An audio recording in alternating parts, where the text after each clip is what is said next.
Hello, welcome to PopBuzz, and today we are joined by Queer Eye's fashion expert and Doncaster's finest export. Yeah. It's Tam France, everybody. Give it up. Thank you. I've got to correct you. I'm not Doncaster's finest export. Oh, that's Louis Tomlinson. Well, Questionable. We've met Louis. We love Louis. Mm-hmm. But I think you're going to be our new favourite. All right, I'll take that. We're very gagged to have you here. So on the show, you're responsible for making over the heroes, as you call them. Yes. And I actually think you've got a really difficult job because it's not just about putting someone in some nice new clothes. It's about changing their approach to fashion, basically, and how they think about themselves. So where do you even begin?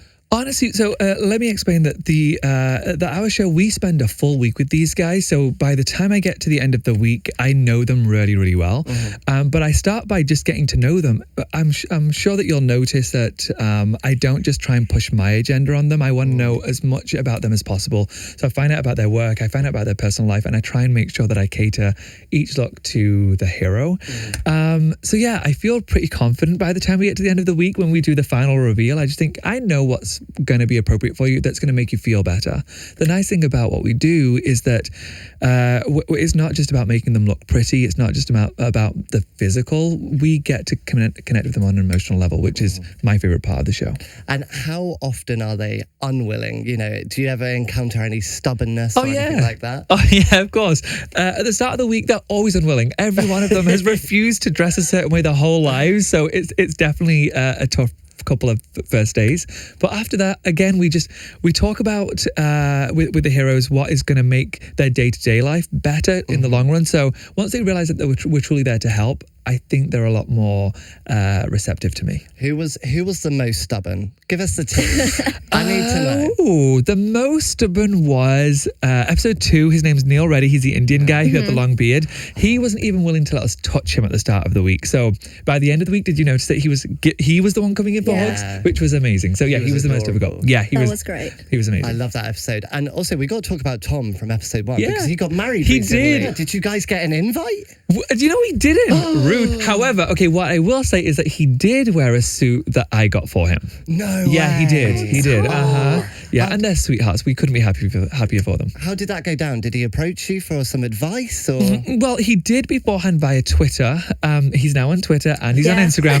And I don't know if you know, but he now tweets about literally everything he's doing. I don't think he understands that you should probably edit yourself. So yeah, he said that he was getting married. He told us, and he said, "What do you think I should wear?" And he could have chosen something himself. However, I wanted to make sure that he was wearing something that was perfect for him. So I just suggested, wear the suit I got for you. It's a perfect suit. And it was tailored to perfection for him. Oh, that is so sweet. Yeah. And did you see did you see pictures? Yes. Abby looked gorgeous. She's gorgeous. She's a knockout gorgeous. anyway. We love Abby. We love Abby. We need a spin-off. That's what we need. Yes. Tom and Abby's life. Well, your life must have changed so much since the show and so quickly. Yeah. Have you had a chance to even process it yet? It's only been a few months. It's been 3 months. 3 months and like a week. And we have expectations of what will be, and I thought that it was going to be a slow burn and that would get used to being recognized over time. No, within that first week, when people you've been a fan of your whole life start reaching out to you and coming up to you in the street, you know that life is never going to be the same again. It's a really strange feeling. Yeah. Thinking of how I came from Dirty Donny. No, I'm joking, I love Donny, but people call it Dirty Donny. Thinking that I came from Doncaster and now the life I'm living, it was completely unexpected. Have you had a chance to go back to Doncaster yet since the show? No. So this is actually my first trip back to London, and you are my first interview in the UK. My God, an honor. I know, right? I know. So yeah, I just got back yesterday. This is the first time I've visited home since the show aired. Okay. So have you got some plans to see family and all that kind of stuff? I saw them yesterday. So I was the insane one of our cast. I flew into Manchester yesterday, saw my family for a few hours, and then drove down to London. So, but it was worth it. I'm so happy I got to see them. And I got to see Manchester for a minute. And it was actually sunny in Manchester, which is strange. Manchester, I feel so sorry for you. I'm sorry. It rains all the time. So season 2 is fast approaching. It sure is. You shot them back to back, didn't you? Season 1 and season 2. Yes. Was there a reason you stayed in, Georgia. Yeah. So as you said, season 1 and season 2 are both in Georgia. People think it's in Atlanta. We lived in Atlanta, but we filmed on the outskirts. And the reason we did that is because we were being exposed to people who had never had exposure to people like us before. They'd never met an Asian guy from England who's gay and has certain religious opinions or political opinions. So for us, it made sense to meet people who ordinarily wouldn't speak to somebody like me. I think that's what makes this a much more interesting show. I loved the original show. I don't know if you remember Queer Eye for the Straight Guy, but they were in New York. They sometimes went to LA. They were meeting with people who were just like them. I wanted to speak to people who really needed to change their minds about people like me.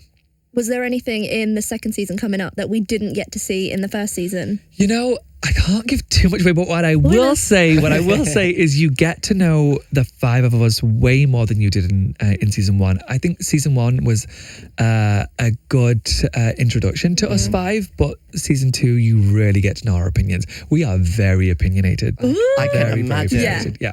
I'm ready. So you're in the UK doing promo. Everyone's here. Would you ever consider doing a UK version of Queer Eye? Okay, so here's the thing. And what part of the UK needs it the most? Okay. So I think a lot of Brits may already hate me because I said that I wouldn't move back to England just because of the weather. So I can't say which area needs it the most. However, I'm from the north and I know them very well, and probably they need help. I do wish that, so not a UK version because we're a global show, a fully global show. However, I would love to do a season here where we work with British men and women.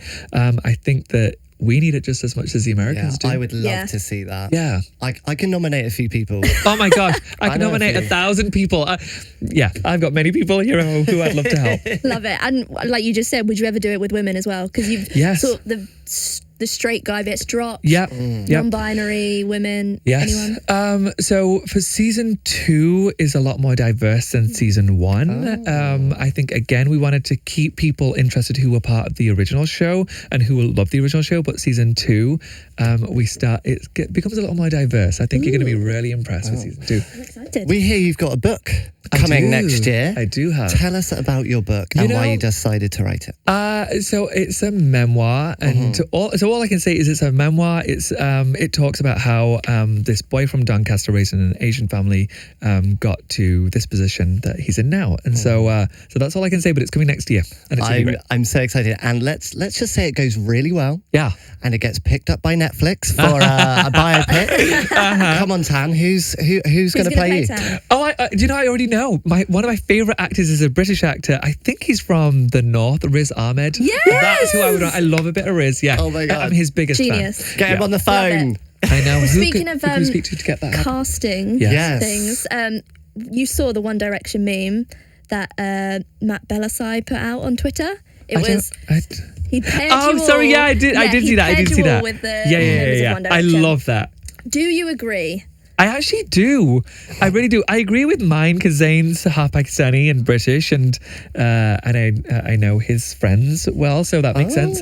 And I agree with Anthony with Harry, and the rest makes sense. The only one that doesn't make sense to me is Jonathan with Louis.